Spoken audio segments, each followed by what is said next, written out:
কি অবস্থা, এত বড় হয়েছিস, বিরিং বিরিং করা ছাড়া কিছুই শিখিস নাই। এমন করো কেন? আমি বড় হয়েছি না? হ্যাঁ, কত বড় হয়েছিস? তো থাকে না তো আঁচলটা। আমারটা কিভাবে থাকে? চুপ করে থাক।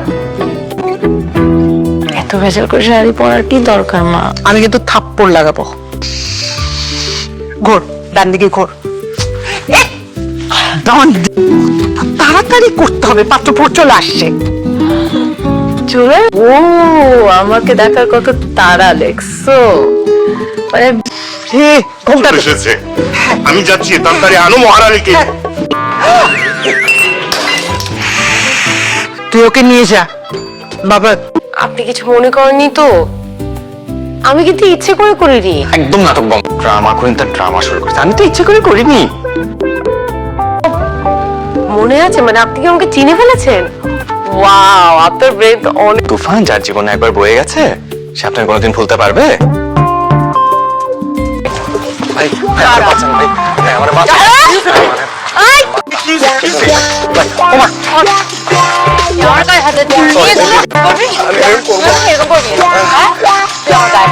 তুই মেঘলার পায়ে হাই ভাই, অনেক কাটাইতে আসছে। বেবি ব্রো,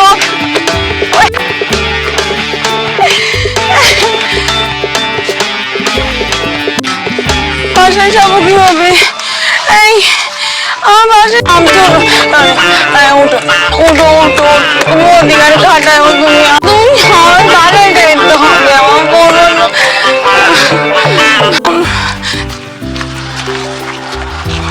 আমাকে একটু বাসায় ড্রপ করেন না। ডানে গিয়ে বাই গিয়ে আমার ফোন নাই, কিছু আমি আপনি একটা গাড়ি কল করে নেন। ফোন নাই, ফোন বন্ধ।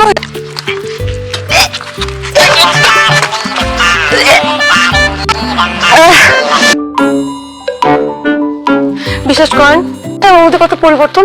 আমি আমার পুরো সংসারী টাইপের একটা মেয়ে। বিশ্বাস হচ্ছে না? বাবা মাকে গিয়ে বলতে যে এই বিয়েতে আমি রাজি না। না না প্লিজ, এটা করেন না। হোয়াইট ম্যাটেরিয়াল একটা মেয়ে, প্লিজ ট্রাস্ট মি। যা সত্য তাই বলবো, যে আপনি একটা উশৃঙ্খল মেয়ে, রাত বিরাতে নেশা পানি করে রাস্তাঘাটে মাতলামো করে। এসব বলবেন? অবশ্যই বলবো। ওকে, আমিও বলবো। সে যা মা, আমি একদিন ড্রাঙ্ক হয়ে রাস্তায় পড়েছিলাম এবং এই লোকটা আমাকে হসপিটালে নিয়ে যায় এবং আমাকে হসপিটালে ভর্তি করায় এবং এই লোকটা ড্রাঙ্ক হওয়ার অ্যাডভান্স। এই লোকটা আমার সর্বনাশ করে। আরো বলবো মা, তোমার কি মনে আছে মাঝে কথায় মন মরা হয়ে পড়ে থাকতাম, কারোর সাথে কথা বলতাম না, শুধুমাত্র এই লোকটার জন্য। এরকম কিছু তো ঘটে নাই। ঘটেনি, তারপরে বলবো আর সবাই বিশ্বাস করবে। মাঝখানে মেয়েকে পেয়ে যে কোনো অ্যাডভান্টেজ নেয় না, তাকে কি আমি মিস অসম্ভব। তা বাবা, কেমন লাগলো আমার মেয়ের সাথে কথা বলে? জি ভালো, ভদ্র এবং নম্র।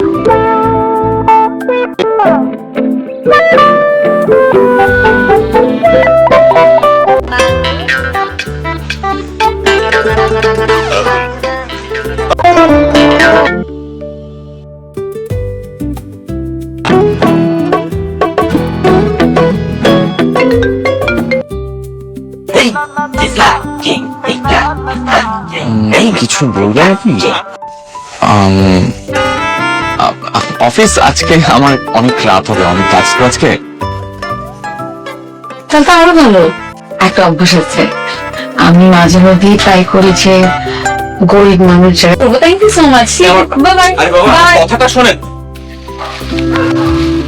আপনার জন্য বসে থাকি আমরা, আপনার ছেলে কিছু ভালো খাবার খাইতে পারি পেট ভরা। খান, থ্যাংক ইউ। আমি তো সবসময় আছি আপনাদের জন্য। একটা কাজে আমি আপনাকে পাশে পেয়েছি, এর জন্য ভালো লাগা বেড়ে গেছে জানেন। মানুষের দুঃখ কষ্ট কিছুই নিতে, তাই তো প্রতি সপ্তাহে ছুটে আসি। আমার যদি সামর্থ্য। আসসালামু আলাইকুম আপু। আপু আরো 1700 টাকা লাগবে আপু। হরেক তো কথা দিয়েছেন কাছে দিতে, তো খাইলেন খিচুড়ি, তাও আবার 2-3 ঘন্টা বসায় রাখলেন। এখন তো ওরা 100 টাকা করে। কি বলছেন আমি বুঝতে পারছি না, কি বলছে এগুলা? কাল রাত্রে ফোন দিয়ে ইমার্জেন্সি কয়েকটা লোক আনতে কইলেন। এখন আমাকে আর চিন্তা করতেছেন না, লগদে ভবিষ্যৎ আমাকে আর পাবেন। চুপ, একদম চুপ। বলো আমাকে, এটা কি তোমাদের নতুন পন্থা নাকি যেভাবে টাকা পয়সা চাওয়া মানুষের কাছে ঠেলে? আচ্ছা যাই বলেন বলেন, টাকা দেন। দাঁড়াও, এদেরকে খাওয়াই। যাও, সামনে থেকে যাও।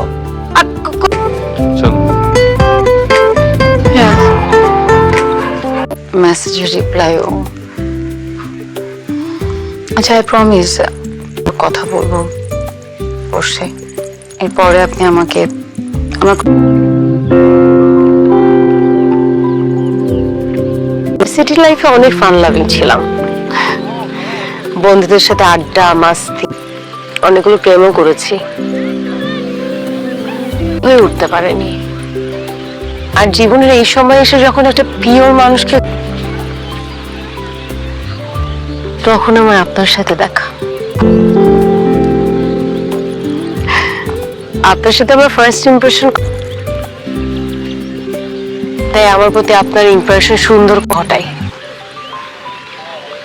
যদিও কোনো ঘটনা সত্য না, কিন্তু একটা কথা বিশ্বাস করবেন, ঘটনাগুলো সত্যি না হলেও আপনার সাথে সম্পর্ক সুন্দর করার জন্য যে ইচ্ছেটা ছিল সেটা সত্যি।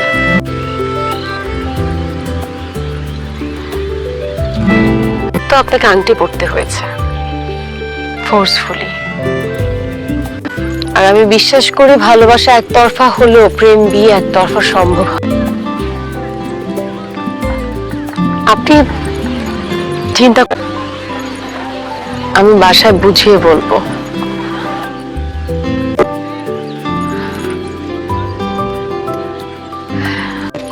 জানি না কখনো দেখা হবে কিনা। ভালো থাকবেন।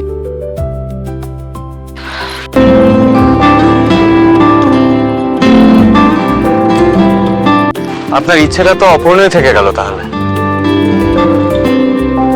যে মেয়ে তার সম্পর্কের প্রতি ভালোবাসা প্রুফ করার জন্য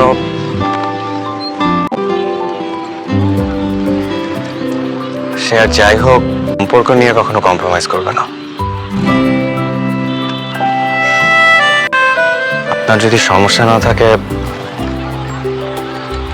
আমাদের এই সম্পর্কটা আজীবন কন্টিনিউ করতে পারি না?